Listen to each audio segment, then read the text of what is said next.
It's a shame that we have to talk about this now because I really was gung ho about talking about probably the greatest 2 minutes of playoff football ever played. That's not Saints related. Between the Chiefs and the Bills, and just how amazing that game was, and the dragon of Eli Apple on on Twitter, because at 11:30 at night on a Sunday night, Eli Apple thought it was a good idea to trash the fan bases of the Giants, the Saints, and the Panthers, and the Saints fans are already fired up because Tom Brady was killed. They put the stake through his heart, and so they're always get ready to start shit with the with the Bucks, who instead of talking about the Rams, they had to come in and start going after the Saints. Yeah. Saying stupid shit like, well, what time do you play next Sunday? Same time you do. Come sit on the couch with us. So, welcome everybody to Under the Dome. Our partner Sean said he was running late this evening, so he'll join us when he can. Meanwhile, I'm your host, Alan Orick, with my partner, Bob Rose. How do you want to start? Where do you want to start, Bob? Man, I don't know.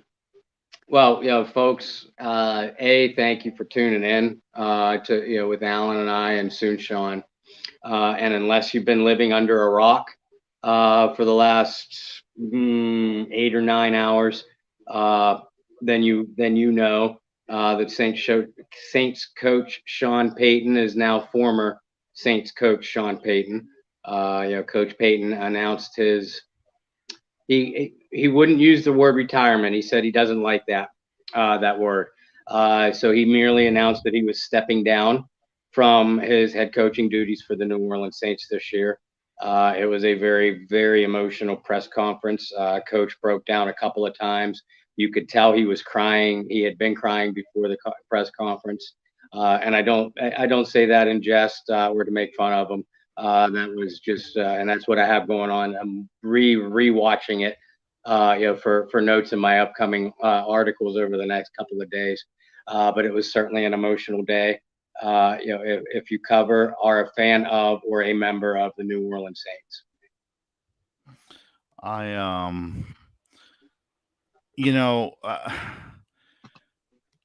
I was like everybody else when Ian Rappaport and Michael Lombardi started talking that crap. I didn't put any stock in it because those are not the kind of people that Sean talks to. He doesn't like Ian Rappaport.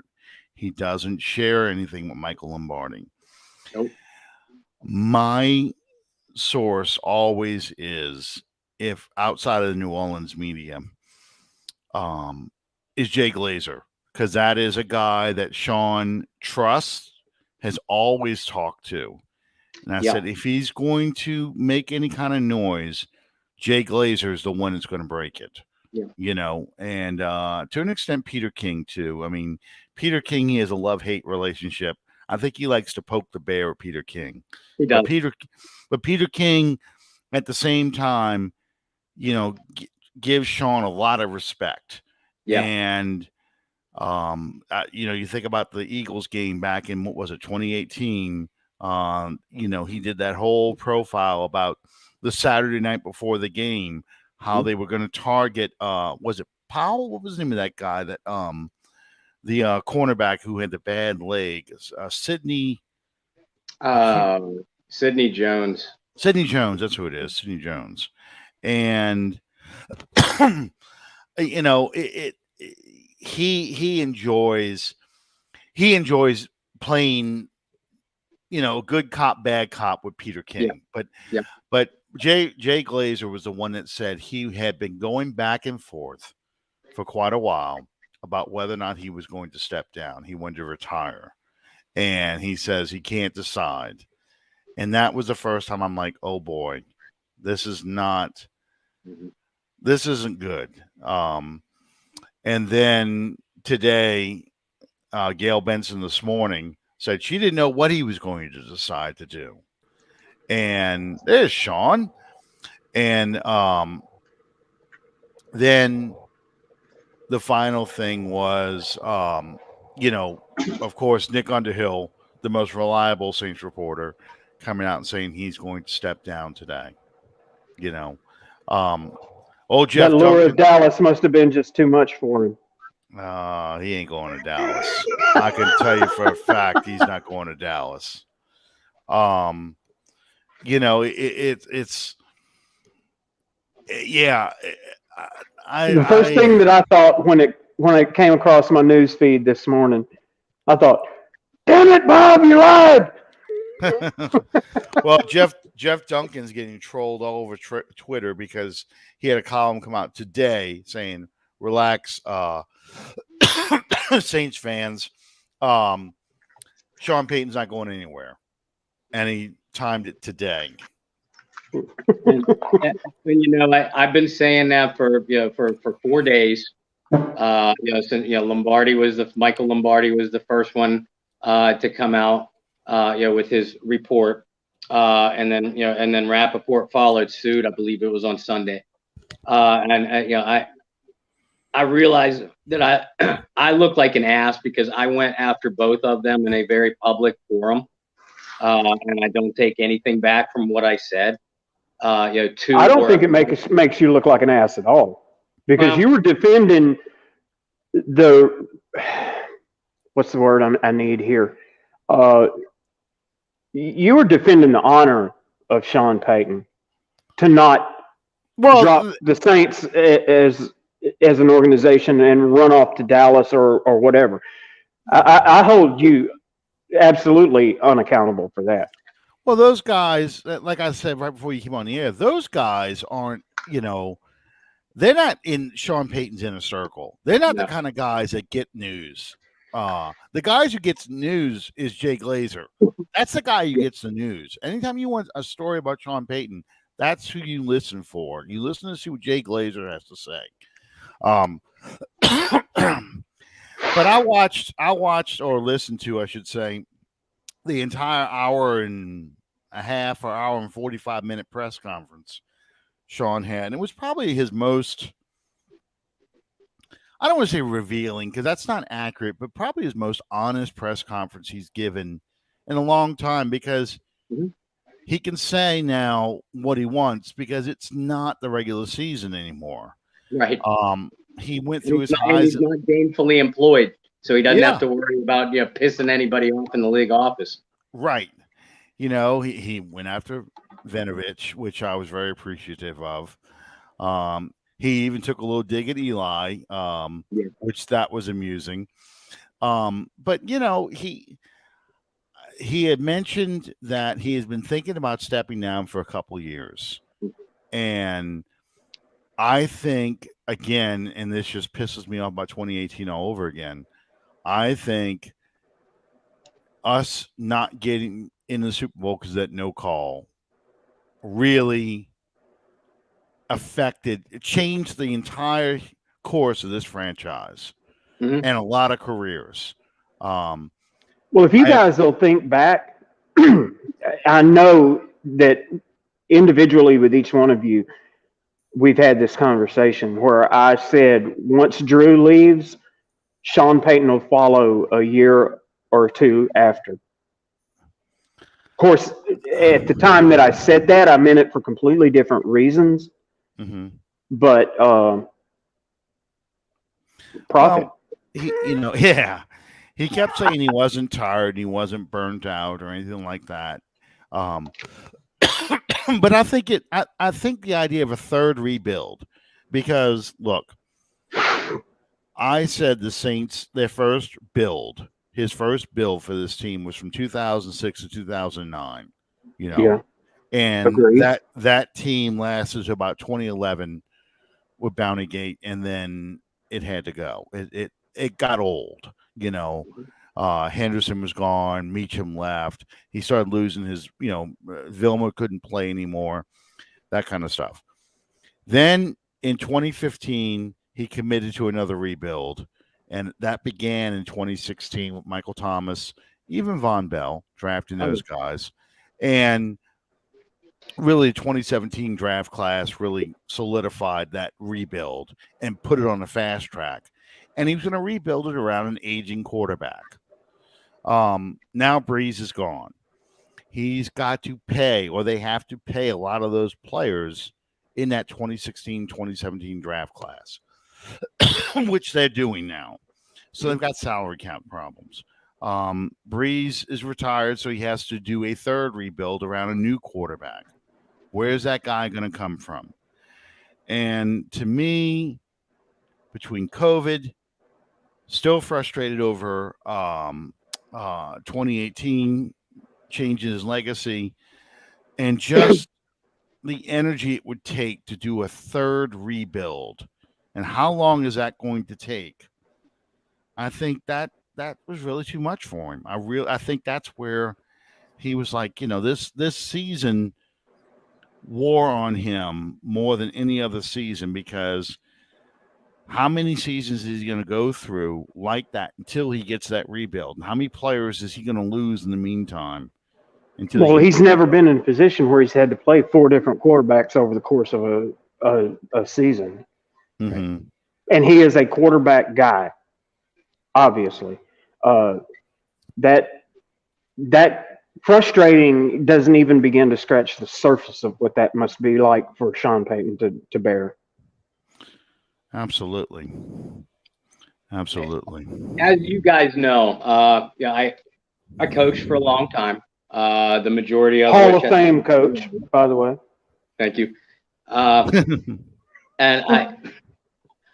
I respect, as much as it hurts me personally, and as a fan and as a member of the media coverage, as much as it hurts me to see Sean go, I respect what he's doing, or what I think he's doing, because it reached a point in my coaching career where I began to toy around. Once I began to toy around with the idea of maybe I need to take a step back, because it becomes so emotionally draining that it drains you and affects you physically. Mm-hmm. Absolutely. And once I reached that point, then it was only a small matter of time where I was taking a little bit more time after each season to decide what I wanted to do. Sean Payton has always gone on vacation immediately after the New Orleans Saints season has ended, whenever that may be. So that's why I wasn't worried immediately, because the man deserves to recharge. But when we started, and it came fully out in the press conference today, that Sean had told Mrs. Benson before he left on vacation, I think I want to retire. Mm-hmm. And she asked him, well, she flat out said, I'm not talking about this right now. I want you to go on vacation, think about it, and when you come back, we'll talk. And he did, obviously, go on vacation. And when he arrived back and went directly to team facilities yesterday, and then again this morning to talk with the front office, this morning is when I became worried. And then it just, that worry grew exponentially until the news came out. But like I said, he's 58 years old. We think he's in good health. He didn't allude to anything differently, but he's also had COVID twice now. Mm-hmm. He has a new wife. So grown kids, but we don't know whether he wants to extend that family. And again, this played a big part in one of my retirements as coach. I was the Brett Favre of high school track coaches. But it takes away from your family. I mean, trust me, if it took away from my family at the level I was doing it, I can't even imagine at the level with the success that someone like Sean Payton has had, what is taken away from his family. I believe, given his competitive juices, I believe we'll see him back on the sideline. I know we'll get into that in a few minutes. But I think this is a man that really emotionally needs to step away right now. the thing you don't want to have is you don't want a guy going through the motions who Mhm. is. Yeah. And I think Sean probably he didn't say it, but I definitely when he announced his retirement, I was thinking about because I've been watching so much of John Madden footage right now. When John Madden gave his press conference in '78, he said, he says, I gave it all I have, and I have nothing left to give. And he never coached again. I read his book. Hey, I wrote a book. That one of his first ones. I also read the one, one what was it? One knee equals 2 feet, I think is what it's called. I know 2 feet are in it, but he's got 3 books out, and that's the first one I read was Hey, I wrote a book, and that was a long time ago. But he said his health had gotten to the point he was getting ulcers. He wasn't when you weren't enjoying the wins anymore. Yeah. When it became the drive for the next game, and that there was a win. Once the win happened, you didn't have 24 hours. It was like immediately your mind went to the next game, and Mhm. how do I had to prepare for the next game, and I got to make the next game happen. He says that's when you start realizing it's time to go Absolutely. because you're not enjoying the job. It's a grind, and it just wears you down. The thing I'm concerned about that Saints fans seem to think they kind of want to do the whole, and I'm showing my age here, but the Vince Lombardi to Phil Bankston, Bill Parcells to Ray Hanley kind of thing, where basically they think Payton's going to step aside and his staff is all going to stay the same. We'll just appoint you now as the head coach, and we'll make Dennis Allen a head coach, and we'll keep Pete Carmichael as offensive coordinator. He'll design the same plays Payton ran, and it'll just keep going. The same thing will keep going, and that can't happen for a whole host of reasons. But to me, the number one reason is Dennis Allen's going to want to have his own identity. Yep. He's not Sean Payton's puppet. Yeah. He's going to want to build his own team and have his own staff, have his own ideas on what kind of team he's going to have. So, Dennis Allen may get the job, but I agree. I I I think I people think he would be the number one candidate at this point. Mhm. well, I think people would be foolish to think that it's just going to be But just like Sean was there. I also agree with what you're saying about it's not going to be the same team No. ever again. It may be good. It may be in some realm of thought, it may supersede what Peyton was able to accomplish with the Saints, but it will never be the same Saints team that it was with Sean Payton. Well, one of the things, to me, one of the things, and we talked, Bob and I talked about this before you came on the air, Sean. Um, now suddenly everything is on the table as what this team could look like. People were talking about, oh, just bring Jameis Winston back and Sean can work with him and we'll get everything going. And he looked like he was doing pretty well. Jameis Winston may not come back. And, the talk about Russell Wilson and Aaron Rodgers and Jimmy Garoppolo and Derek Carr and, all these other quarterbacks, all that gets thrown up in the air now. Those guys, Russell Wilson or Aaron Rodgers aren't going to come here for sure. There's no Sean Payton. Not without Sean Payton. No. Not without Sean Payton. And then, they may decide, what? This is a good time. We'll make a clean break. We'll draft a quarterback in the first round and we'll rebuild the offense. We'll get a Ryan Fitzpatrick or some quarterback, career journeyman as kind of a caretaker for a little while. Then we'll bring in the rookie who'll come in, say week 4 or 5 and take over. And that's just one of the hundreds of thousands of things that could be. Well, guys, what if, and this is a really hot name in the coaching community, head coaching community right now. Buffalo's offensive coordinator, Brian Daboll. Taysom Hill is a poor man's Josh Allen. Yeah. Yeah, and I say that because they're both physically imposing athletes. They're both terrific runners, great speed, can bowl over defenders. The only difference is, of course, Allen has a gun for an arm, one of those rare arms, but also accuracy. Yeah. Maybe they bring in, maybe the front office believes that Taysom Hill is a quarterback. If they do, then that's the guy you need to target, is Brian Daboll, to bring him in. Because if you guys remember, Josh Allen couldn't hit the broadside of a barn when he was coming out of college or even in his year. It took development. And that's why Brian is such a hot name in the coaching community. The Saints have already scheduled interviews with Dennis Allen, as you mentioned, and Aaron Glenn. I know people are down on Aaron Glenn because he was the defensive coordinator for the Detroit Lions.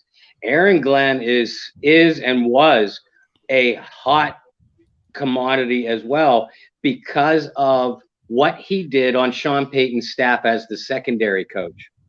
A lot of people prior to 2018, a lot of people wanted Dennis Allen fired and Aaron Glenn promoted to the role of defensive coordinator because he was a young coach and could work with defensive backs.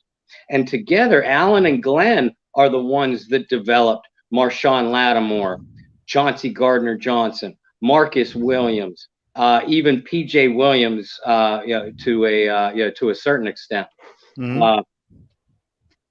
So I do believe Aaron Glenn could be a viable candidate. If they look outside the building, I mentioned Buffalo's offensive coordinator. Obviously, Eric Bieniemy has got to get a look, you would think. I love Brian Flores, the former coach in Miami. I love his organizational abilities. Even coming from a franchise as dysfunctional as what the Miami Dolphins are. So those are different names to keep an eye on. But I agree with you, Sean. I think Dennis Allen is got to be the odds-on favorite. And if the front office wants to keep some sort of continuity, they will promote from within, whether it's Allen or even a guy like Glenn. I would consider an in-house hire for the most part. Yeah. But like you said, Alan, it doesn't guarantee that Pete Carmichael is going to be your offensive coordinator. That doesn't guarantee that a Chris Richard or a Ryan Nielsen, who I would love to see promoted to defensive coordinator, that doesn't guarantee that any of those guys would stick around, because even if you're Dennis Allen or any of Sean Payton's guys, if I'm one of Sean Payton's guys, this is still my team now.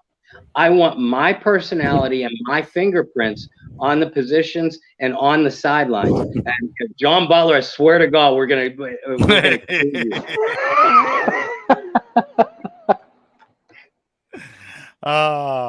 here and there's so much uncertainty now because with Sean, you knew there were going to be certain things they were looking for players and the kind of team he wanted to assemble and that kind of stuff.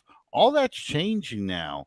And that's why I'm Eric Bieniemy, I hear his name a lot, and it reminds me so much of Sherman Lewis in the early 90s.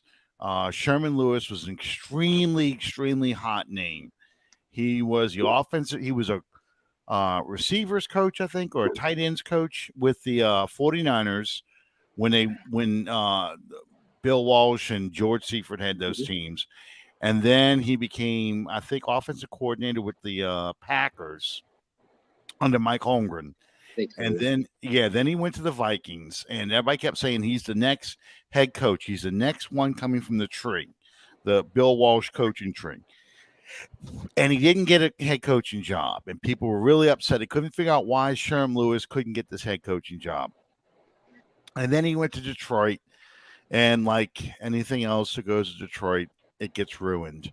And he disappeared from coaching after that. I've heard talk on sports talk radio that Bieniemy does not interview well. That was the knock. That was supposedly the knock on Sherman Lewis as well. Yes, that he didn't interview well.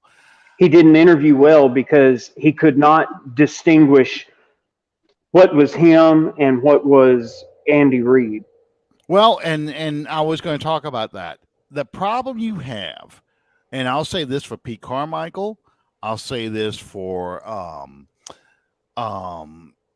let me think. Who else? Who's another offensive minded coach who calls his own plays? Well, Andy Reid, any head coach that calls all his own plays, an assistant under Sean McVay, is another good example. Or an offensive assistant under Shanahan, Mike Shanahan.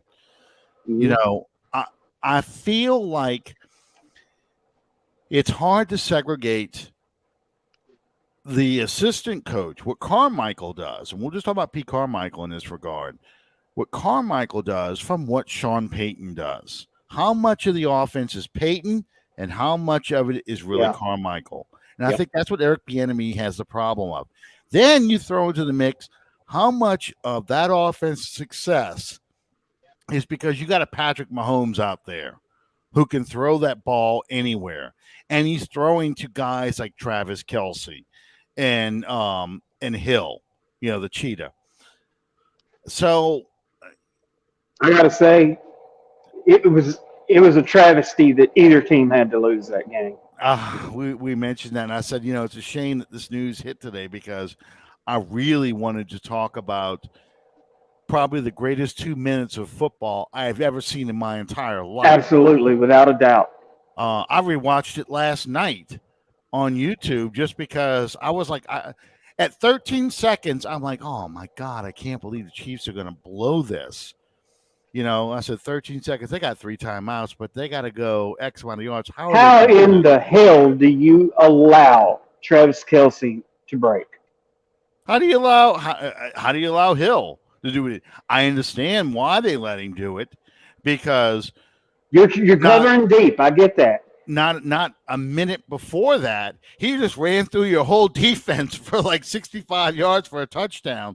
Guys who were in front of him were trailing behind him by the time they got in the end zone. I've heard people talking about how unfair it was that Buffalo didn't get a chance in the overtime, but they had a chance. They have a They defense. had a chance. They had the number one defense for the There you entire go. year, There you and go. you didn't stop them. You couldn't stop them. And granted, the Chiefs couldn't stop them either. I have no doubt if the Bills had another possession, they were scoring a touchdown. Yeah. Well, the thing by that point in time, that defense had to be so completely gassed Oh, sure. because Oh, sure. you're playing ping pong Madden out there for the last 4 minutes of that game. You know, I did feel bad for poor Josh Allen because you just sat there with that expression on his face, big eyes like, what the hell just happened? We had Yeah. 13 seconds left and we were going to host an AFC championship game and somehow we lost. But at the same time, then I'm looking at Stephon Diggs. I'm like, how does it feel to think you had a game won with about 10 seconds left in the game and you lost? How does that feel? So, And the most anticlimactic NFC championship game that I can remember in recent history. How the hell did we get to the 49ers and the Rams? because the Rams let a 17-point lead evaporate because they didn't want to have to deal with the Saints in the playoffs. So they said, we'll just let the 49ers win and somebody will take care of them for us. Oh, really? Look what you did. Look what you did. you know, um, and the Rams tried their best to blow that game. They really Yeah, they did. Hell yeah, that wasn't a Tom Brady comeback whatsoever. That was That team has not been a Tom Brady team for the second half of the entire season. no. They didn't win last year's Super Bowl because of Tom Brady. No. They won it because of their defense and and Leonard Fournette. Yeah, I playoff Lenny. I laughed so hard when they went full Greg Williams and sent him blitz in after Stafford and Cooper Cup gets behind the defense. I laughed almost a Lord Farquaad laugh from Shrek, just because it was so perfect. I'm like, yeah, you only let the best receiver to go right through your defense, that great defense that you were just bragging about for the first time all season. The entire defense was together. Yeah. I And love Al Michaels. I've always enjoyed his calling of games. I think that I think that Chris Collinsworth's stupidity is rubbing off on Al Michaels. That's fair. That's very fair. Lauren has said that too. Al Michaels is in his 70s now. And yeah, it's I know they're phasing him out. They started Yeah. doing it this year, and they're planning on putting Tirico in, as a play-by-play guy. Which Tirico is probably one of my favorite play-by-play Oh, I think guys. he does fabulous. One of the most respectable things that I've ever heard him say was he talked about doing the commentary on the Rebirth game, Mm-hmm. and he said when Gleason blocked that punt, I made the most professional decision that I ever made, and I said absolutely nothing. Very Bart Scott in the way he did that, because that's what Bart Scott used to do when he was the CBS announcer. It was, Boyd, dollar, star, touchdown, and that's all he would say. And it was very, very clear. So yeah, it'll be yeah. I'm happy with the way that things played out, though, because someone pointed out to me that this will be the first time in 12 years, I believe it was, that the AFC NFC championship games will be held without someone named Tom Brady or Aaron Rodgers involved in it. Yeah. I like to see new things like that. Well, you came close. You came close to having an original Super Bowl, but you're not going to get one, unless it's the Chiefs and the Rams. But you can get Chiefs 49ers, 49ers Bengals, or 49ers 49ers Bengals, or 49ers Chiefs. Yeah, that's the 49ers Chiefs. That's the one I was missing. So I'm riding with Joe Cool, brother. Well, the Chiefs are playing their best football right now. I still think that defense is trash. There's a lot to be said for what Cincinnati is doing as well. I think they just like the Buccaneers of a year ago. They're playing very strong defensively, and also they're getting hot at the right time. Yeah, they are, but that offensive line is going to get Burrow killed. 9 sacks, and they look totally clueless most of the time.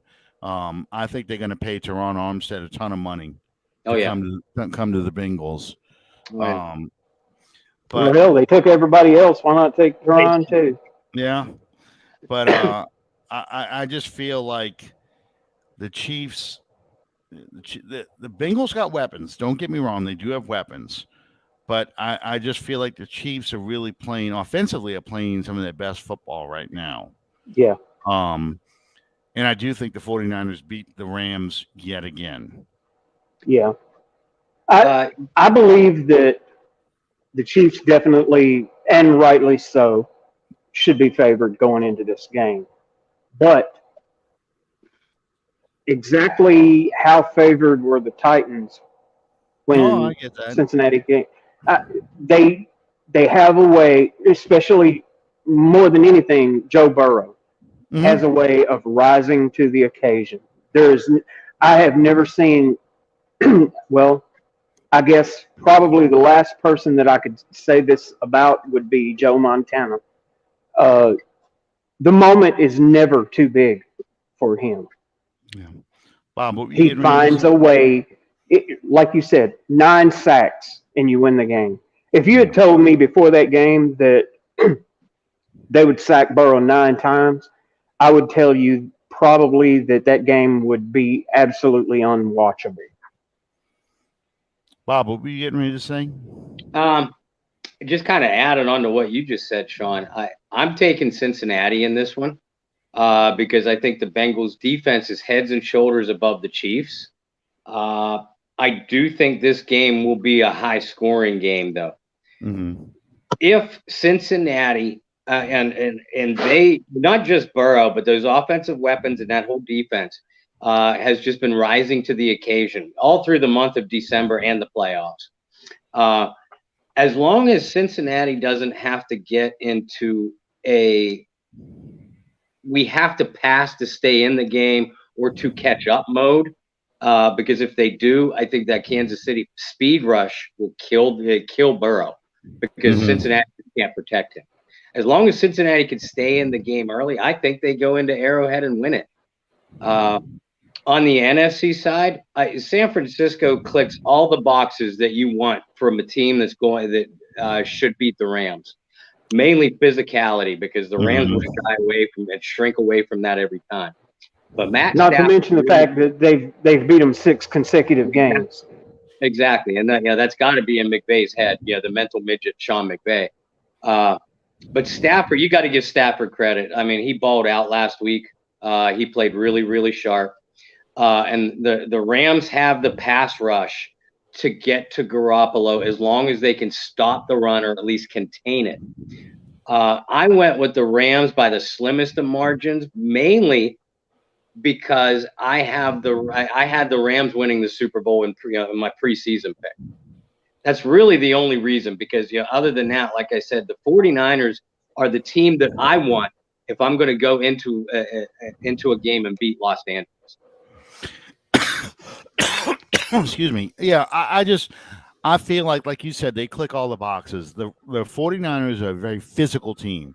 They run the ball at you, and they're going to run the ball with Eli Mitchell and with Deebo Samuel. And they're going to Deebo Samuel is absolutely, he's got to be one of the preeminent players in the NFL right now. Well, they enjoy punching you in the mouth. That's their favorite kind of football, is to punch you in the mouth. People pick on Garoppolo for, having those brain farts during the game where he makes that one, what the hell was that throw? But at the same time, the 49ers feel like, or at least he feels like, he can get away with that because his defense can bail him out, and he feels like, I'm not going to give the game away with that kind of throw. Yeah, that gives the quarterback a lot of confidence. Yeah. I know they're going to give me another shot, and I can take that risk.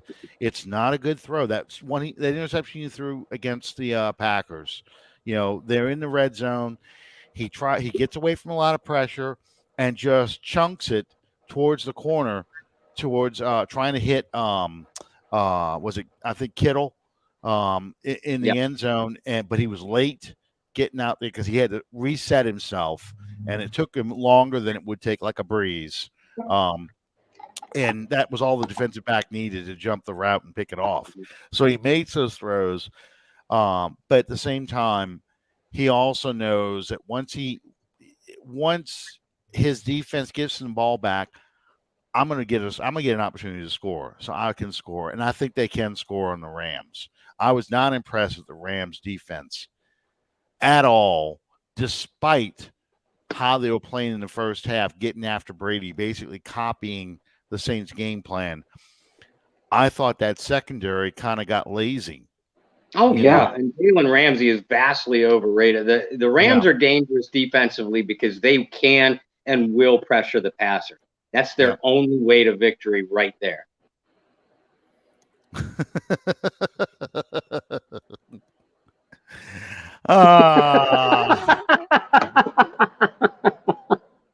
He may have killed a meatloaf. I've seen him. I've seen his build. He probably killed a few meatloafs in his life. When I got the notification on my cell phone that Meatloaf had died, I was standing right back there making meatloaf. I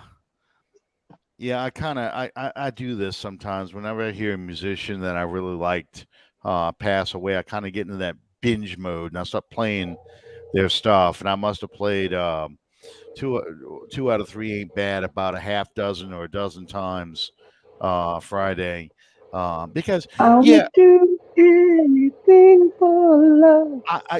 the funny thing about Meatloaf, and here we're gonna I promise we'll get back to Sean Payton, but the funny thing about Meatloaf though, it's like the band Boston. Okay, he gets that, or Peter Frampton's Frampton Comes Alive.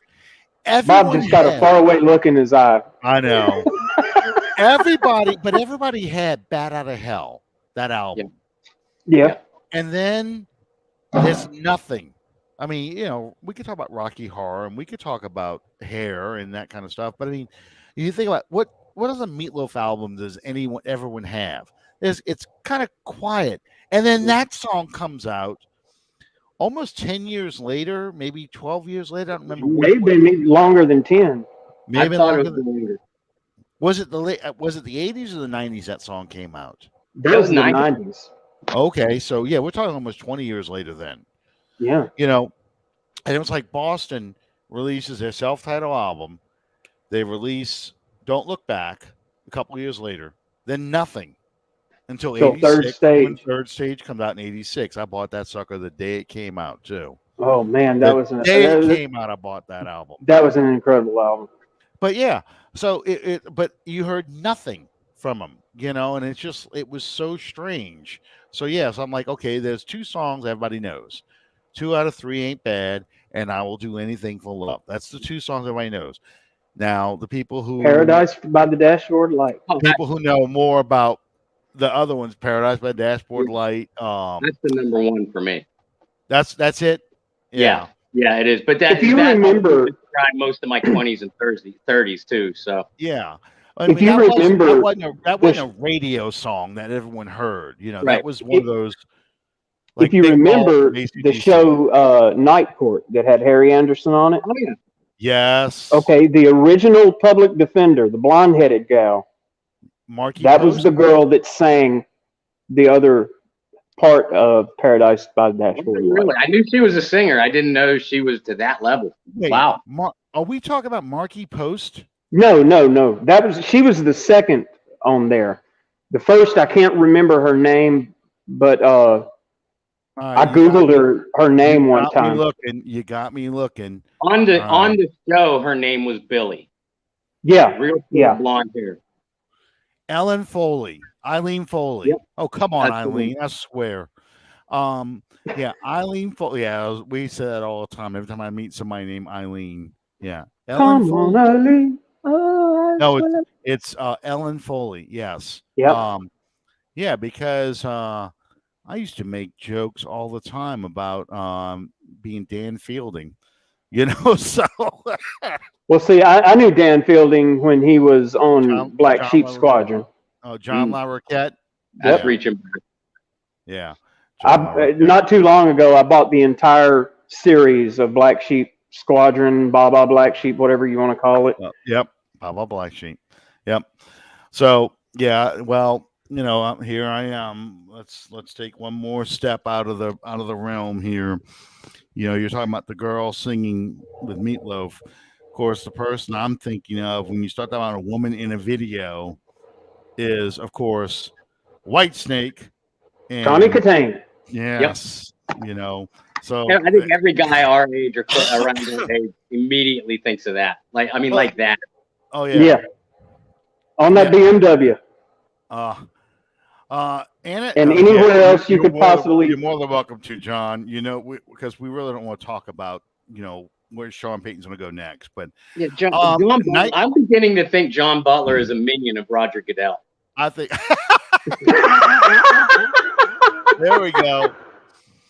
Night Court Anna was on NBC on Thursday nights. It came on after Cheers. It was Cosby Show, Family Ties, Cheers, Night Court, and then LA Law for the most part. The early days it was Hill Street Blues, but it was LA Law. So yeah, John, wow.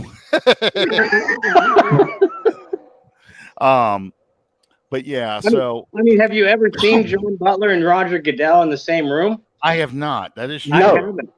I haven't. That And if is you look, true.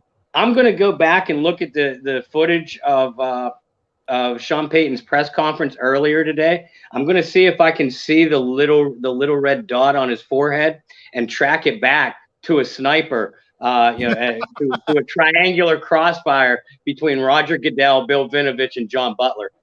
I have to give Sean.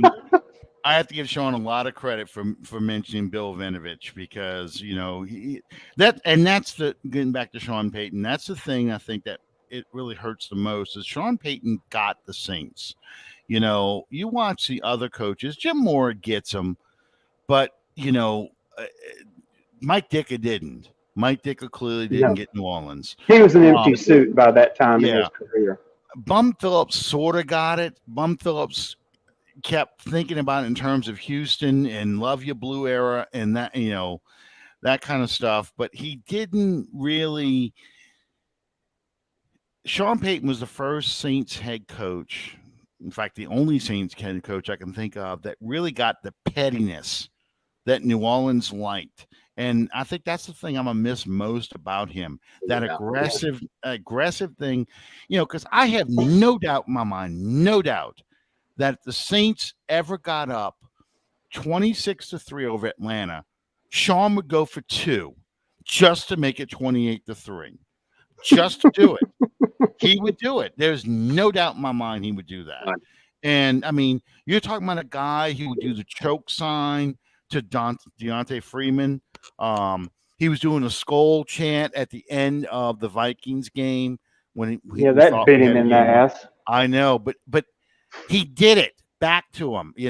He wore the Roger Goodell as a clown shirt at the press conference. I mean, those little things that Saints fans, he even mentions the fact that Eli Apple's getting dragged all over Twitter because he said something stupid about the Saints fans. Mhm. That's the kind of stuff that endeared Sean more than anybody else. And of course, after getting used to a conservative coach's playing not to lose, here in the biggest game of his career, the Super Bowl, he calls for an onside kick. Yep. With a rookie. With Yeah. a rookie kicker, onside kick in a Super Bowl to start the second half. But I also believe against that Peyton Manning. I also believe that one of the things that it's really, Yeah. as Saints fans, it's easy to overlook. But all that, I agree with everything that you just pointed out. But without winning, none of that really means a lot. And Sean Payton won with this franchise. Yeah. He turned this franchise into a winning team.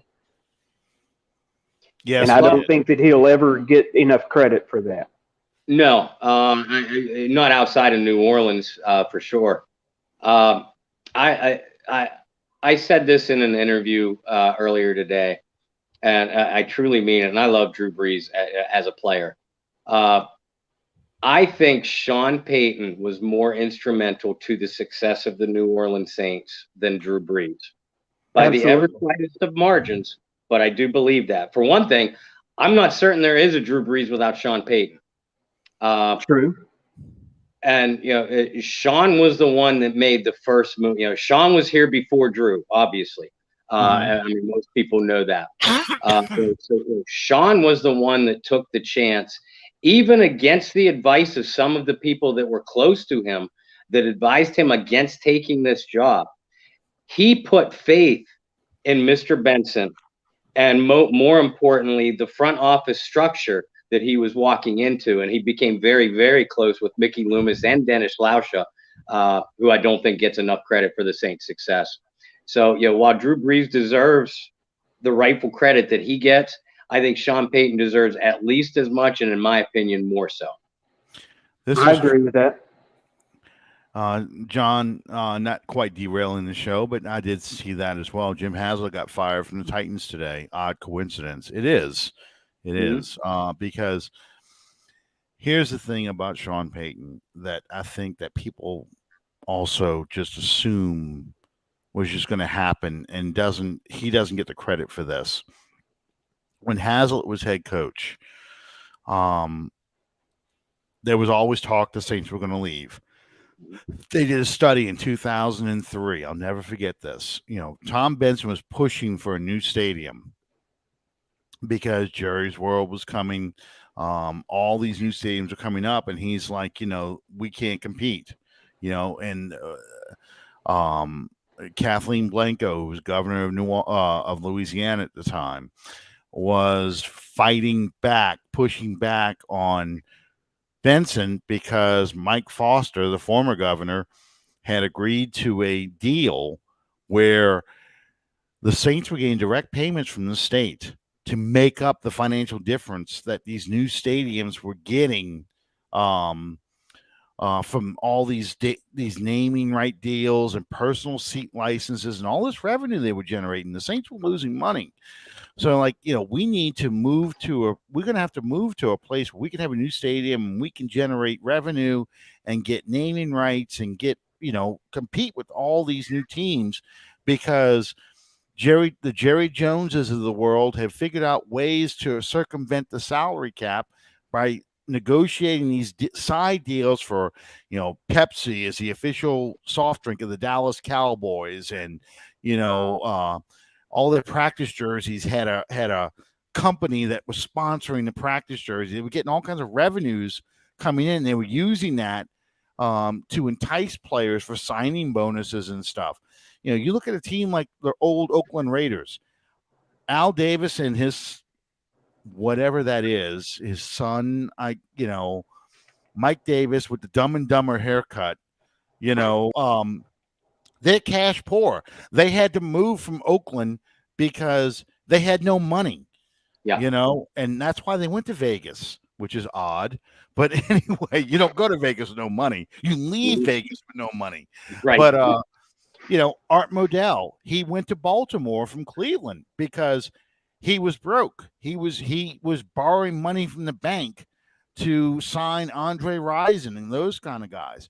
So with the Saints, you're looking at a franchise that was in real financial trouble. And the report came out and said, you know what? The city of New Orleans really can't support an NFL team. They only have one Fortune 500 company, so you don't have the corporate sponsorships. You're probably going to have to rebrand this team as the Gulf Coast Saints. And the Gulf Coast Saints, kind of like New England Patriots, they could build a stadium like on the border between Mississippi and Louisiana, get some of the casino revenues from that way, and maybe they'll get some finance, and that's where they'll get the financial stuff from. And that, as much as Katrina, was fueling Tom Benson's desire to move to San Antonio in 2005 because he saw the numbers. The season ticket level was like 48,000 season tickets sold. We've had sellouts from 2006 on and a 50,000 person waiting list. None of that existed prior to Sean Payton. And I think that's the part that people were going to miss, because Payton and Breeze both brought in a level of success and inspired a community to support the Saints more than any coach, any marketing plan could have possibly come up with. Yep. They became must-see TV. And that was reflected in the ratings, why the Saints were on national TV as much as they were. We skipped the Super Bowl because we get cheated for Super Bowl 53. What happens? 60,000 people go downtown and have a parade. Yeah. They see a noticeable drop in the ratings for Super Bowls because New Orleans and the Gulf Coast area decided to abandon watching that farce of a game. And the league noticed it. They were trying to spin it every which way. Mm-hmm. So, it's just, it's hard. It's really hard for me because I don't know if the public is going to keep supporting the Saints this way. I just don't know.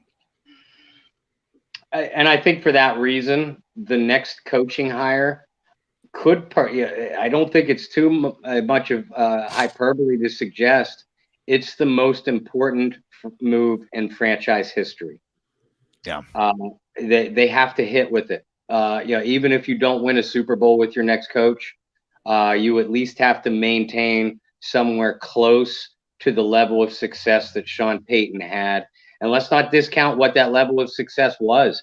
For the last decade, and look up the numbers, folks. For the last decade, the Saints are in the top 2 or 3 teams winning percentage. For the last 15 years, the Saints are in the top 2 or 4 of the league's winning percentage. Yeah, only one Super Bowl. But think of the unprecedented run of division championships, of victories, of playoff appearances that the Saints have had. It has never happened in the franchise's history. And unless you look at the bell count of the league, the historical franchises, the Steelers, the Patriots with Brady, the Packers, most other NFL teams have never seen this kind of sustained success over 12 or 15-year period. I just want to chime in one more time about that too, because I got into an argument with a woman with fake boobs. That was a profile pic. Sorry. I just, but she was just arguing the same. She was basically saying he wasn't that great because we only won one Super Bowl. If Super Bowl victories or Super Bowl appearances are your only metric to judge success, then 31 teams every year have been complete and utter failures. Buffalo this year, complete and utter failure. They lost a game to the Chiefs. That was a failed season. Screw the fact that they have, or the Bengals. If the Bengals lose the AFC Championship game, complete and utter failure. I don't care if it's the first playoff game they won in 30 years. Complete and utter failure. They didn't win a Super Bowl. That is a miserable way to watch football. Yeah. The Super Bowl, I can tell you right now, my favorite games from the Payton and Breeze era wasn't the Super Bowl. In fact, most of them weren't even playoff games, because unfortunately, the 2 games that would be in my top 10 list of all time, we happened to lose in the last second. The Minneapolis Miracle and the 2011 game against the 49ers. Those 2 would have been in my top 5 all-time greatest. But just think about the Redskins game in 2017, the comeback in that game, how incredible that was. Or demolishing the Patriots on Monday Night Football. See, I think if that's your metric for gauging the quality or the success of a quarterback is by how many Super Bowl rings they have, I think you're doing not only that player, but the guys that played with him an incredible disservice. Yeah. Mm-hmm. Because the quarterback is not the be all end all as to whether a team makes the Super Bowl or wins the Super Bowl. Yeah. He's got an entire team around him. And that's never taken into account when you talk about Brady and his 17 Super Bowl wins and all that. Most of Brady's career, he played with a top 10 defense. Exactly. That's a huge difference. A It huge is. difference. And that's more than Peyton Manning, more than Drew Brees, more than Aaron Rodgers, more than almost any quarterback that went to a Super Bowl. Even Eli Manning, who won 2. And that's a huge benefit for him, because what happened to Brady these past couple years in the NFC has never happened to him before, because he's had a Bill Belichick defense playing for him.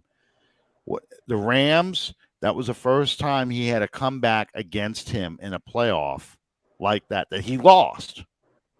He got swept for the first time ever by a divisional foe last year, and we did it to him again this year. That never happened to Brady. And that most of that is on his defense that couldn't stop another team, couldn't get the turnovers. We were a Jared Cook fumble really away from probably keeping him out of the Super Bowl. Yeah. I don't think there's any doubt. Guys, Sean Payton a Hall of Famer?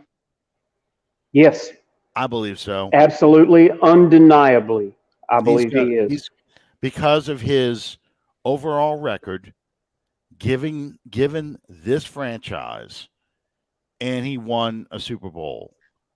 I think he is a Hall of Famer. Um, Do I because think that he will actually be in a position to accept that award? That remains to be seen. Well, yeah, I get that was more or less my question. If he is going to get it, I think all three of us can agree that no, he I think deserves it. I think he gets it. Okay. I I do think too. you know, I really didn't want to get into this too much, but Sean Payton probably to ensure he gets in the Hall of Fame is going to one day accept another job as a head coach in this league. I do not believe it'll ever be with Dallas. Y'all could No, probably mark this thing and come back and laugh in my face when it happens. But I do not believe he goes to Dallas because Jerry Jones will have his fingerprints in everything. And Sean Payton has an ego. All Yeah. good coaches have egos. hmm Sean Payton wants to get the full credit, like his mentor, Bill Parcells. If they're going to expect you to cook the dinner, they at least let you out to pick the groceries. You know, Sean Payton is going to want the credit for building another Super Bowl winning team to lock up his Hall of Fame credentials. That's why I can see him going to a Either team. that or going into the booth. That too. But I mean, I'm just talking about him being a head coach again. He's going to want to coach a team like, say, the Giants, because he had been there before. Um, coach a team like the Giants because the Maras are going to leave him alone. He gets to pick his players and build his team the way he wants it, and he will get full credit for building that team, just like Bill Parcells. Even though George Young was there, Bill Parcells is the one that got the credit for making that team a Super Bowl team. And I think that's the kind of rebuild job he will take. I do not believe he will ever go to Atlanta either, or an NFC South team. I think he gets New Orleans enough to know not to do that. It would be either an AFC team or an NFC East team that he would go to, not named Dallas. I agree with you. I don't think it'll be an NFC South team, and I don't think it'll be Dallas. I think that even if Sean Payton never coaches another game, that he will probably get into the Hall of Fame still, because of all the things that the three of us mentioned. I mean, it transcends, overall coaching record, offensive success. I mean, he was an offensive mastermind, and all that stuff. I think because he did all those things with the New Orleans Saints is what will ultimately help him get in. I think if he was with a more storied franchise, he probably would have needed another Super Bowl. Certainly another Super Bowl victory, if not just a couple appearances to cement that legacy.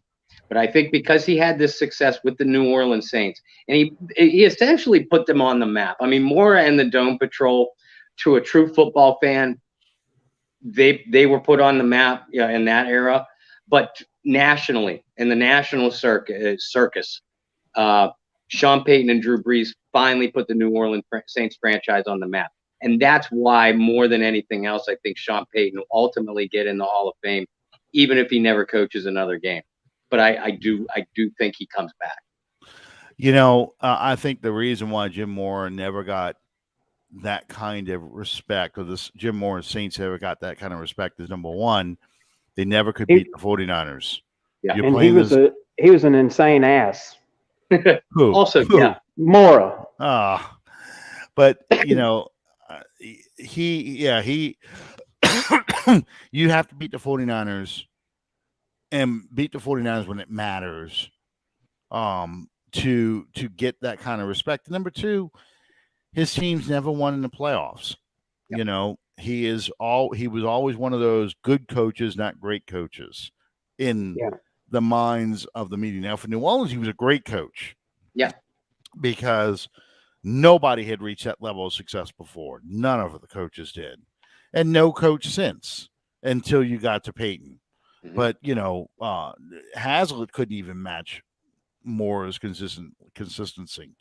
Um, so that was the difference. Payton not only beat all 31 teams, he actually corrected himself. He beat all 32 teams in the league because he beat the Saints too. When he ran the double reverse in 2007 against the Bucks. And I posted this on Twitter, and y'all can find this on Twitter. I told that story. I had taken my dad now for years. Today's my dad's birthday, by the way. He turned 80 today. But I taken Happy birthday from under the dome. Happy birthday. Yeah, I don't know if he's watching or not. I know he knows about this show. I don't know if he watches it or not. But he had taken me for years. He had gotten season tickets through his work, and I went to Saints games starting in 72 or 73, somewhere around there, probably 73, at old Tulane Stadium. I was old enough for him to take me over to the game.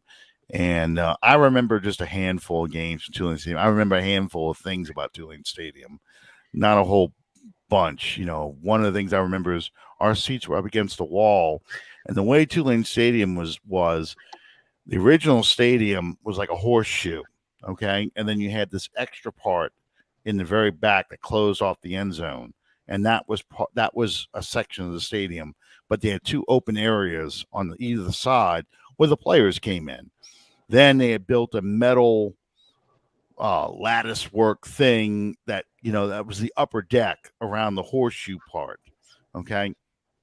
So I can remember sitting in the wooden bleachers, and you could stand up against the wall there and put your hands on the wall and look over the edge. And I did it.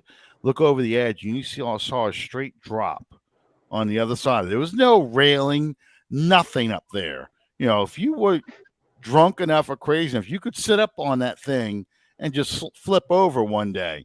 But nobody did that. I could just remember doing that, looking over like, oh my God, you could fall straight down. My dad, sit down, boy. That's my dad. So he took me to games, and he took me to games in the dome and stuff. And we used to sit in what they called the opera seats. They're gone now, but they used to be the sections of the terrace level that jutted out next to the scoreboard. And so I'd gone to games, miserable games, a lot of times with my dad. So I said, okay, I've got season tickets now. He had gotten rid of his tickets or stopped going in the mid 90s when the Moore years were declining, and gave up the tickets in 98. Okay. So I'm like, okay, it'll be the first game he's gone to since 1995, 96. I'm taking him now. So here's the son taking the dad. We're going to have this father-son moment. We're going to watch the Saints play the Tampa Bay Buccaneers in 2007. And I'm telling my dad the whole way, this is a totally different team. This is just, I don't care what the record says. This is a well-coached, well-played game. And don't you know, Sean runs that damn double reverse. And I had to hear about that shit all the way home, about how this coach, cost him the game, that stupid ass decision. They fumbled the ball, all this other stuff. So yeah, I'm like, just like old times. The only difference was Hap Claudi's not on the radio. We'll listen to Hap point after. And I used to go, come on, Dad, can we just put on music or something? Why do you want to relive that horror we just watched in the dome? And I got to listen to Hap Claudi talk about how bad the Saints are, and these drunks calling up, pissed off that, Archie's a bum. Whenever I used to go to Saints games, and we would, before we started spending the night after the game was over, we'd go to the game and then drive home afterwards. And you got to listen to Bobby Hebert on the radio, and you could gauge how the game went by how much he was slurring his speech. Oh, yeah. Absolutely. Oh, and just the I used to listen to Buddy D in the evening, and Buddy would have his list of callers he would call in, and it's really a shame that Buddy never got to see Sean Payton and Drew Brees because I remember turning on after the Saints beat the Rams in the 2000 playoffs and just listen to how happy Buddy was this happened. Well, all his regular callers would call in, Bubba on the Magic Carpet, Sid and Jefferson, who I was waiting for that man to die one day on the radio because he would start talking and then he would get so excited he'd go into this coughing fit, and not like my coughing because of remnants of COVID, but this guy sounded like he had tuberculosis or something. I mean, he would go into this fit and yeah, buddy, Sid, you all right? Should I call 911? You gonna be okay? Oh, I'll be okay, buddy. I'm just like, oh my god, this dude's gonna die on the air, So, and the things that if you could go back in time, it would be funny. You go back in time, say to the early '80s or the mid '80s, and call Buddy D's show or call Buddy D when he was on television back then, and tell him what you would see over the next 16 years with the Saints and Sean Payton. Here we go. Get back in the tree, squirrel. Get back in the tree. You're dreaming. There's no way that's happening. No. Go back in the tree, squirrel. So I was telling someone the other day, probably the most heartbreaking moment for me as a Saints fan was the NFC Championship game against Chicago. Because being a Saints fan for so long, and you finally get to the NFC Championship game and you lose, and you think there's no way that we will ever get back here again. Yeah.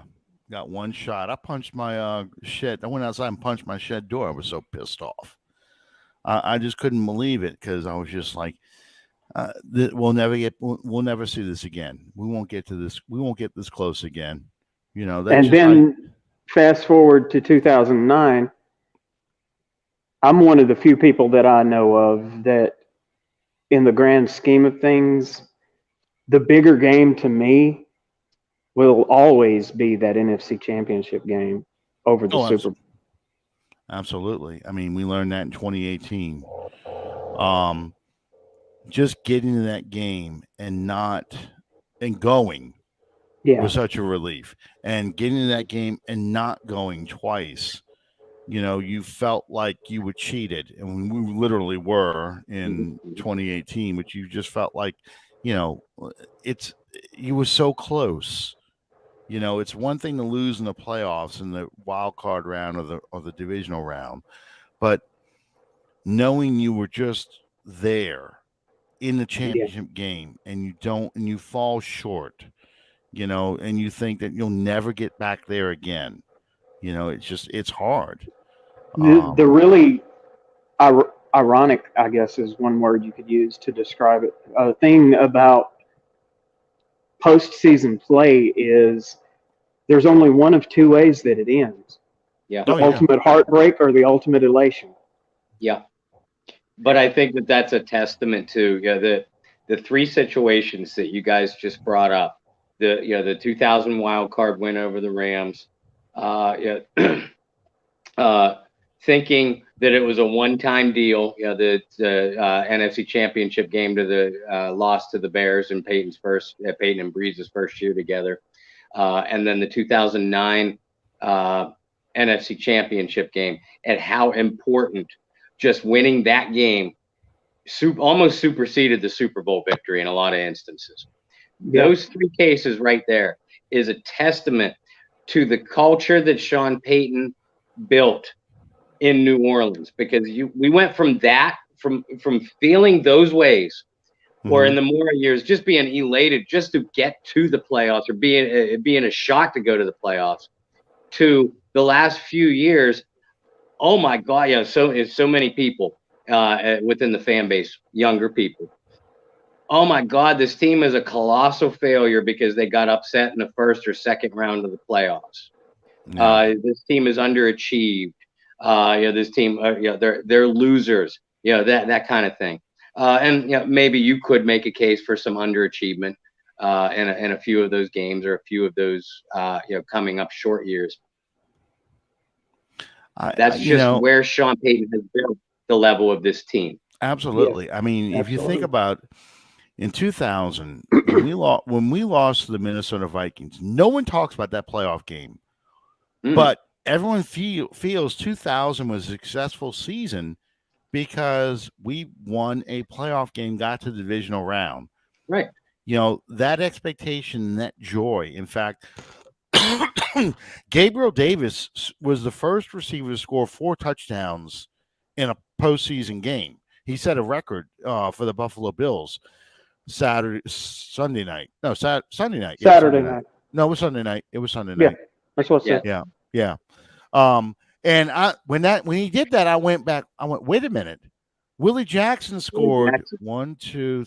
He only scored 3. Robert Woods scored not Robert Woods. Robert Clark scored the first touchdown. I had forgotten that. I was sitting there going, okay, we had 28. So it was Willie Jackson a duck walk. Willie Jackson in the end zone. Willie Jackson after the fumble. Yeah, that's the 3. I'm just like going. I had to think about the plays, but that's how well that game is in my mind.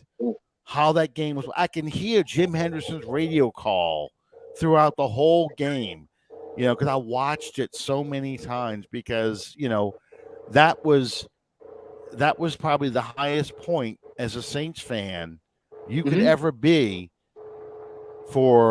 until 2006. It really was. That was the high, Well, see, that's the reason that I pissed a lot of people off, obviously, because I said it didn't exactly break my heart that we didn't make the playoffs this year. But once you've made the playoffs, making the playoffs just to get sent home again, that's not an accomplishment for me. Right. I get that. This team has made the playoffs. They've made the championship game. They've won the Super Bowl. So anything short of winning the Super Bowl again, that's just really not an accomplishment to me. Well, but given the season that they had, going through 4 quarterbacks and the injuries and the bizarre losses that we had, like the Miami game and the Tennessee game and stuff, just making the playoffs with that kind of team would have been in my mind Sean Payton's greatest coaching job, because that team should have only won 3 games based off of the talent of the wide receivers, the question marks you had at quarterback, and the injuries. So many starters you had to go through. The idea that team even made it to the playoffs just would have been, I've seen far more talented Saints teams only win 3 to 5 games than that team was. And, that's something. That, to me, that's something, because I thought, some of Jim Moore's teams underachieved. I thought certainly the 89 team underachieved. For sure. It went 9-7. The underachievement of Hazlitt's teams from 2001 through 2004 will haunt me till the grave. As much talent, you folks look back at the talent those teams had on both sides of the football. They, in my opinion, those rosters would rival a lot of Sean Payton's rosters in talent on paper. But I would take any of Sean Payton's Saints teams to beat any of those Hazlitt teams any day of the week. And the 3 of us are close to a lot of players off of those Hazlitt teams. I'm sorry if any of you guys are watching and I'm pissing you off. But coaching made the difference for the New Orleans Saints for the last 16 years. Go put on, and here I'm a finish pissing off people, but go put on a 2003, 2004, even 2002 Jim Haslett game, coach game, and watch it and count how many false starts, how many mental errors, the inability to run a screen pass play. And see, to me, the Mora teams were even more maddening than that, because you cross the 50-yard line. Okay, well, we got at least 3 out of it. Let's do what we're going to do. Well, that was partially Jim Finks' fault. Jim Finks was a great general manager, but he also was behind the times by the time he got to the Saints. He built that team much like he built his Minnesota Vikings teams. Those teams were built on defense, solid special teams, and an offense that didn't make mistakes. And he basically treated Bobby Hebert like Joe Cap. You know, not even Fran Tarkenton, a Joe Cap kind of guy. The receivers weren't that important. You know, it was more about ball control, being able to run the football and control the team that way, control the game that way. Your defense will hold the score down. Oh Lord, here we go. I'm sure he's beyond himself right now. Oh my God! After that game was over the other night, he came walking in with that draped around him. I'm so completely and utterly ecstatic for him, because he's like us in terms of being a fan. Yeah. There's up times, there's down times, but he is never, never, never unloyal to his team. You know, and so he was not. He wasn't. He wasn't going to pay his players, and Benson enjoyed that of it. He didn't have to. There was no free agency, right? So he didn't have to pay him. But yeah, he was. They said he was as tough as toilet paper and just as cheap. You know, so that's what they said about Jim Finks.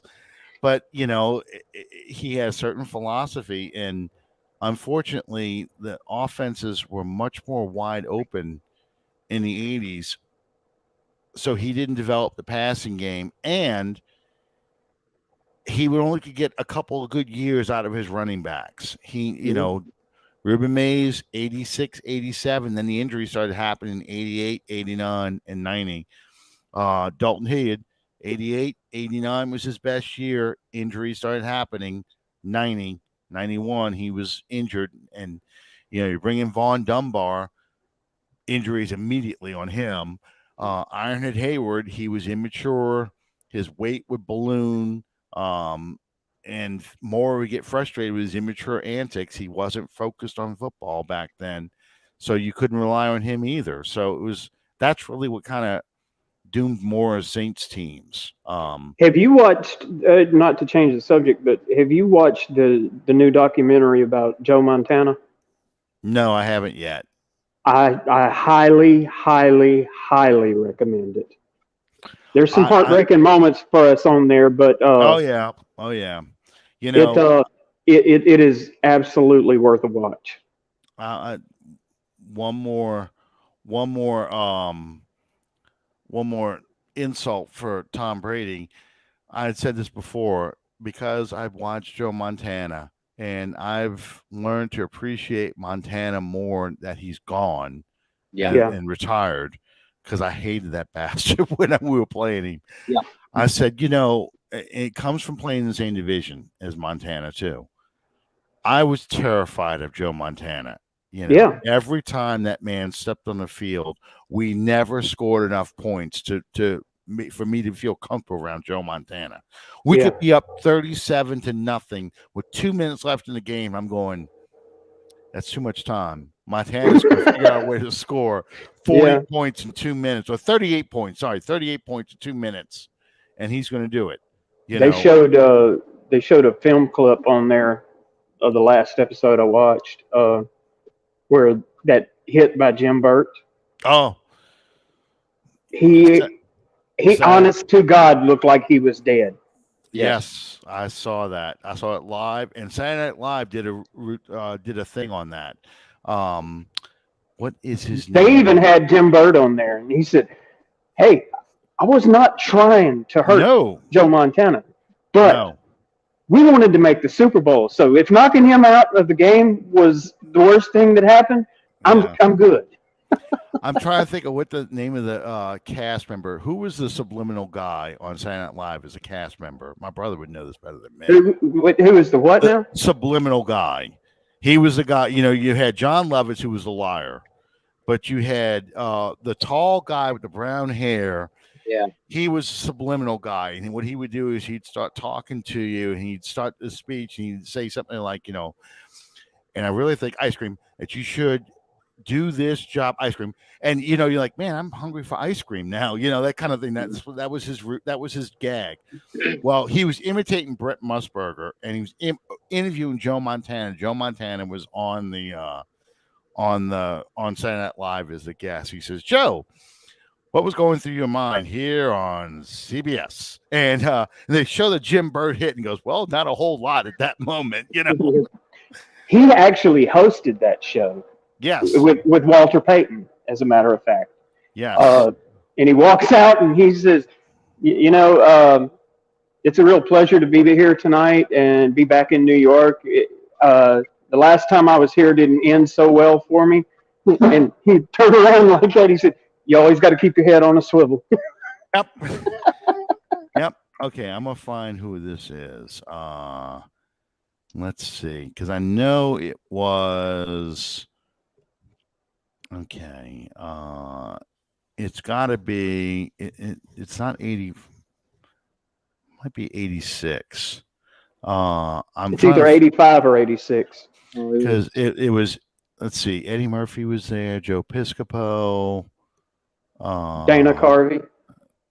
Dana Carvey. Yeah, Dana Carvey was there. Let me see if I can find.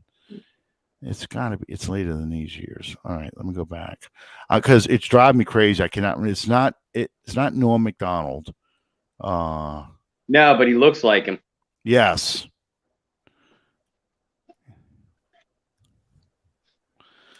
Okay. I don't have a clue.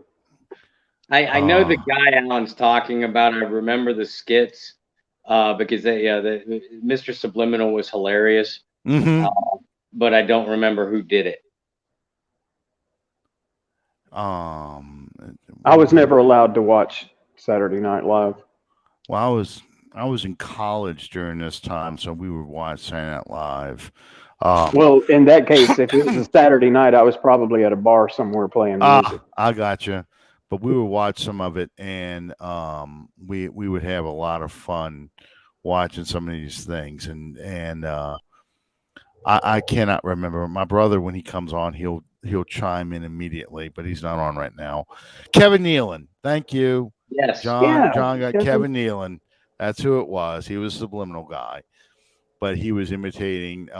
He would imitate Brett Musburger, and I just remember here on CBS, he would say after every time on that. Roger Goodell must have killed off Kevin Nealon too, because I haven't heard that name in forever. Like I said, I had to do some looking on that, because that was that era. That was Mr. Robinson's Neighborhood with Eddie Murphy and Buckwheat and Rick James, and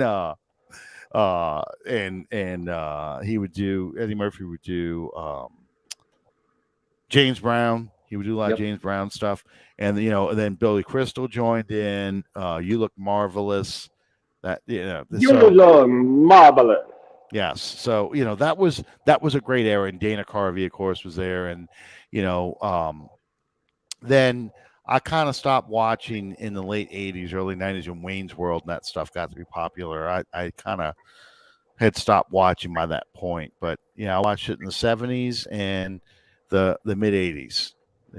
We used to sneak and watch it, but invariably we'd get busted. Oh, my parents used to give me a lot of crap because my favorite insult was always, Jane, you ignorant slut. And my mom was like, do you even know what that word means? I'm 9 years old saying, Jane, you ignorant slut. So I'm like, no, but it sounds funny, so I'm going to say it. And the crowd really liked it, So anyway, so last thoughts before we get out of here.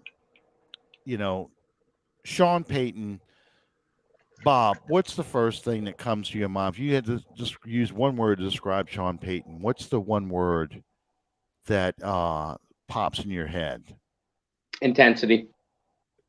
Okay. Intensity. He was going to do whatever he could to beat you and make you remember that he beat you. Yes. How about you, Sean? Same Well, for question. me, it's not one word, it's three. It would be change of culture. This organization will never again be what it was prior to Peyton getting here.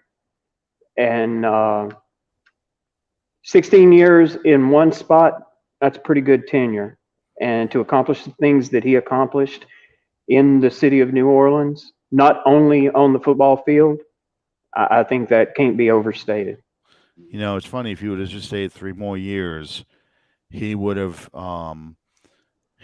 been head coach just as long as John Meekum owned the team. Same amount of time. Meekum owned the team 19 years, and it felt like forever. It really did. But he owned the team 19 years. So, in 16 years with this gone like that, if I had to describe Sean Payton in one word, it's aggressive. Yeah, He was aggressive with the draft, aggressive with his play calling, aggressive. He wanted his defense to be aggressive. It was always aggression. I want the gas pedal down, and that you call an ambush, you call an onside kick in the Super Bowl, steal possession. That's aggression. That was something that was so welcome compared to what we were talking about the Moore teams earlier. Where the Moore teams played not to lose. Payton played not to. Payton played not only to win, but to humiliate you. When that offense was rolling, he's dropping 40, 50 points on you. You beat that poor, pathetic Colts team in 2011, 62-7. There was no mercy. There was no mercy. Yeah, I'm going to pull some guys out, but I'm still going to throw the ball. Mhm. 2006, playing Bill Parcells in the Cowboys in Texas, Old Texas Stadium, calls an onside kick. Runs a reverse, does whatever it takes to hang 40 something points on the Cowboys and show his mentor, this is the monster you created, Yeah. and I'm going to keep doing this. That was, to me, that's what it is, aggression. And Jerry, I like yours too. Game changer. He was a Sure. game changer. You know, so I loved it. I love that he pissed off fans. Mhm. Other team fans. I love the Vikings. Can't let it go. It's been 11 years, 12 years now. They cannot let it go. They bring it up all the time. You've shit the bed more times in NFC Championship games than 2009. But man, they can. Today I'm reading. All the national sports writers writing about Peyton. Here come the Viking fans. Bountygate, Bountygate. They cheated. Bountygate. Yeah. You bastards shit the bed, and you will never ever win. Yeah, Minneapolis Miracle. What happened the next week? You shit the bed. You beat us in 2000. Then you go to New York. You shit the bed. Your Against Sean best Payton. against Sean Payton. You're right. Against Sean Payton. 1998. You have before the greatest show on turf existed. You have the greatest offense. You can't even beat the Falcons. Payton beat the Falcons. Beat the Falcons all the time. You can't even beat the Falcons. So get out of here. You Your should just, kicker doesn't miss a kick all season long, your and then kicker you get never in the missed a kick NFC until Championship game. it's once that Minnesota stink got to him, that's when he missed his first kick. It took a while, but it got to him. You will never, ever, ever win. Disband your franchise. You're never going to win. So, anyway, Calvin just chiming in. Yeah, enjoy the show, Calvin. Thank you guys for sticking with us Thank and you. joining us. And I knew we were going to go way over today because his last win was against the Falcons, and his first major win, opening the Yeah. dome against the Falcons. He reduced the the Falcons had an unbelievable winning, not just winning streak, but lead on us in the all-time series. He reduced it to 2 games. Just flipped the whole thing. But I knew we were going to go way over tonight because it's Sean Payton. I mean, we got to give. It's like when Drew Brees left. Got to give the man his due. So we will talk next week. Hopefully, there's no more horrible Saints news coming, but it's the off season. Yeah, but we will talk next week about the NFC Championship and the AFC Championship game, predictions on the Super Bowl, and then what kind of moves the Saints made as far as interviews. What decisions did they make? It's a big offseason, biggest offseason since 2006, honestly. Mm-hmm. So it's probably going to be the longest one too. Yeah, you're right. Well, we get a free mini camp because we have a new coach, so we get an extra mini camp. Yeah, that happens. So the draft is going to be totally different. Totally different. Anyway, thank you guys, and we'll see you next time on Under the Dome. Good night, everybody.